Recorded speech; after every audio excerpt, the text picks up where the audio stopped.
दोस्तों, शास्त्रों में वर्णन मिलता है कि एक बार हनुमान जी को भी शनि देव का प्रकोप सहना पड़ा था। जब किसी को शनि की 7.5 लगती है या जन्म कुंडली में शनि देव प्रताड़ित करते हैं तो अक्सर ज्योतिषाचार्य उस व्यक्ति को हनुमान जी की शरण में जाने को कहते हैं ताकि वह उपाय द्वारा शनि का प्रकोप शांत कर सकें। परंतु एक बार संयोग से हनुमान जी शनि जी के काबू में आ गए थे। क्या हुआ था ऐसे में, आज इसी बारे में पूर्णतः जानेंगे, तो वीडियो को बिना स्किप किए हुए अंत तक जरूर देखिएगा। आप देख रहे हैं जीवन जीने की कला स्पिरिचुअल।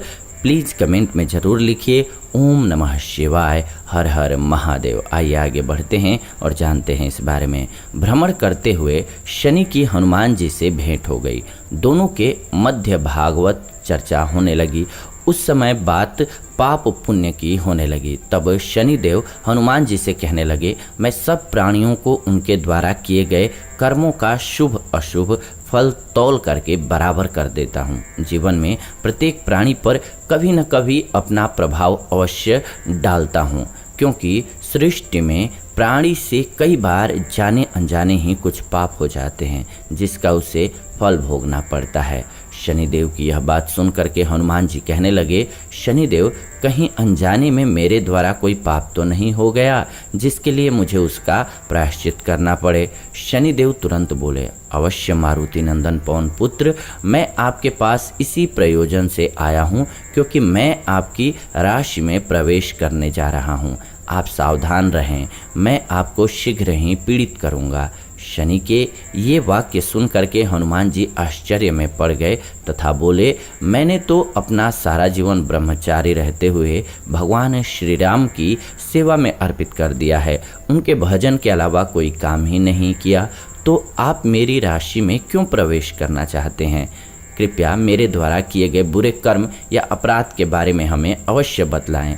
तब शनिदेव कहने लगे, हनुमान जी, आपने राम रावण युद्ध में मेघनाद द्वारा किए जा रहे यज्ञ को भंग किया था। आपने धर्म कार्य किए हैं, इसीलिए मैं आपकी राशि पर 2.5 या 7 वर्ष के लिए नहीं, मात्र 1 दिन के लिए आऊँगा।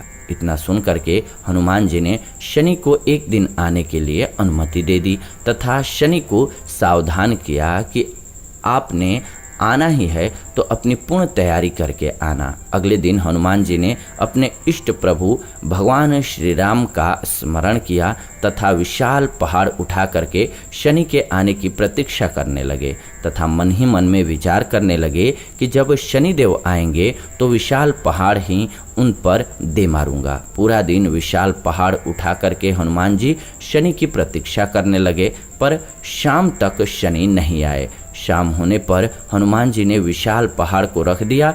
तभी अचानक शनिदेव प्रकट हुए। उन्हें देख करके हनुमान जी ने शनि से कहा, सुबह से ही मैं आपकी प्रतीक्षा कर रहा था परंतु आप आए नहीं।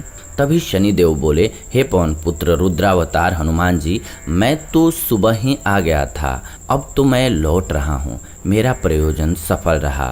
तब हनुमान जी बोले, आपके दर्शन तो अब हो रहे हैं शनिदेव, आप कह रहे हैं पहले से आए हैं, आपके प्रकोप का क्या हुआ? तभी शनिदेव मुस्कुराकर बोले, मेरे प्रभाव के कारण ही तो आप सुबह से विशाल पहाड़ उठा करके खड़े रहे। मेरी वक्र दृष्टि के कारण ही आप आज सारा दिन पीड़ित रहे हैं। मैंने सुबह ही आपको विशाल पहाड़ उठवा दिया तथा शाम तक आपको दंडित किया, इसलिए मेरा प्रयोजन सफल रहा। आप राम भक्त हैं, सदैव राम नाम का जाप करते हैं, इसलिए आपको दंड का कष्ट कम महसूस हुआ।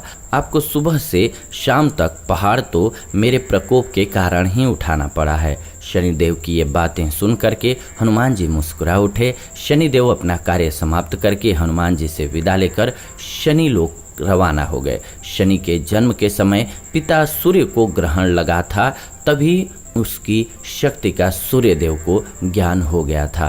तो इस प्रकार से ये कथा रही जब शनिदेव यानी कि शनि ने परेशान किया था हनुमान जी को भी। तो शनिदेव की आराधना और उपाय जरूर करना चाहिए और इसके लिए हनुमान जी की पूजा भी बेस्ट होती है, वो हमने दूसरे एपिसोड में बताया हुआ है। इसके अलावा भी शनिदेव से बचने के उपाय हमने इस चैनल पर बताए हुए हैं, आप उसे ज़रूर देखिए, आपकी मुश्किलें दूर होंगी। ये आज की वीडियो रही। उम्मीद करते हैं वीडियो बेहद पसंद आई होगी। ऐसी ही नई वीडियो के लिए चैनल को सब्सक्राइब करके बेल नोटिफिकेशन को ऑन कर लीजिए। फिलहाल विदा लेते हैं आज की इस वीडियो से, जुड़ेंगे नई वीडियो में। तब तक आप सभी खुश रहें, आनंदित रहें। प्रेम से कमेंट में ज़रूर लिखें ओम नमः शिवाय, हर हर महादेव।